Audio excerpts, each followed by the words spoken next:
Speaker.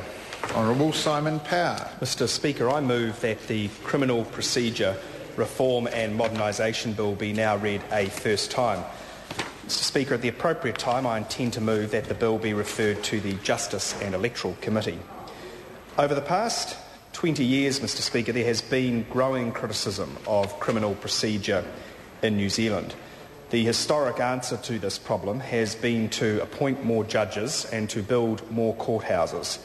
It is clear that this approach has not worked. It is unacceptable that the median time to dispose of a summary case is 26 weeks, a district court jury case is 52 weeks, and a High Court jury trial case is 69 weeks. Nor is it acceptable that, according to officials, there are at least 43,000 unnecessary court appearances throughout the court system each year. Our key criminal procedure legislation dates from the 1950s and has become complicated by over 50 years of ad hoc reform. Criminal procedure in New Zealand has been described as an impenetrable maze. This bill consolidates criminal procedure law and introduces a comprehensive package of reform to ensure that the criminal justice system is more transparent, understandable and efficient. It represents the biggest reform and modernisation of criminal justice procedure in nearly 2 generations. It is part of this government's commitment to improving the criminal justice system for the benefit of all of those who use it and depend on it. This package has the potential, Mr Speaker, to free up 16,000 court sitting hours each year. It has the potential to take 5 to 13 weeks off the average time to dispose of a case. It has the potential to reduce costs by approximately $24 million over a 5-year period. There are a number of significant improvements in the bill. One is that trial procedures will fit the nature and seriousness of the alleged offence. The bill seeks to raise the threshold at which a defendant is able to choose a jury trial from offences carrying a penalty of more than 3 months' imprisonment to those carrying a penalty of more than 3 years' imprisonment.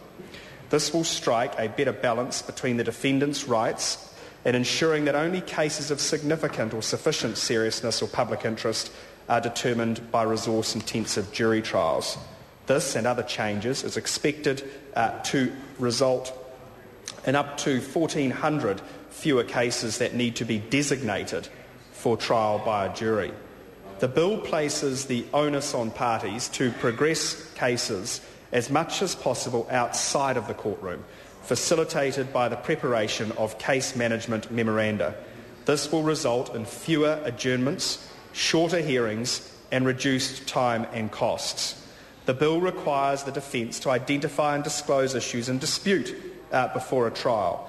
Mr Speaker, focusing on only disputed matters at trial is expected, I am advised, to result in approximately 450 fewer court days. Further provisions allowing courts to proceed in the absence of a defendant, when this would be in the interests of justice, will also ensure trials start on time and proceed in a timely manner. Similarly, changes allowing greater flexibility to continue with a trial when jury numbers fall to 10 will reduce the need for retrials.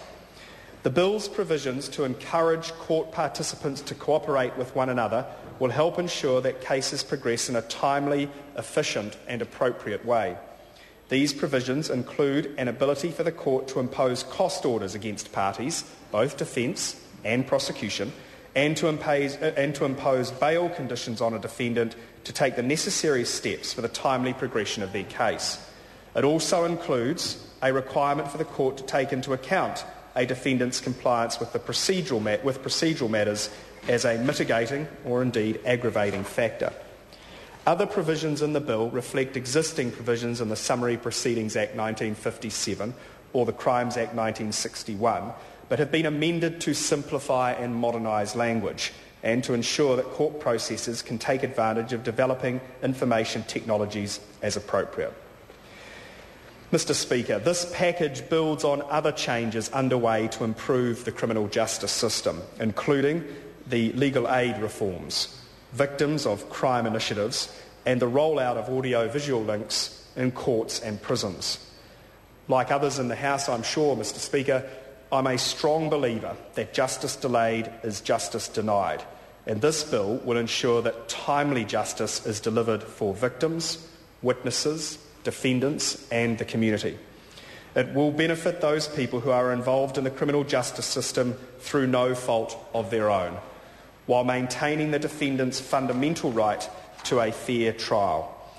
Mr Speaker, this is a major piece of work which has been in the making for more than 2 years.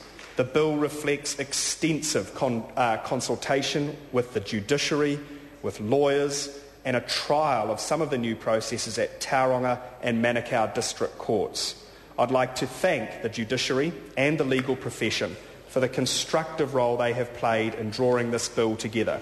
I'd also like to thank the Law Commission for their significant contribution to this bill.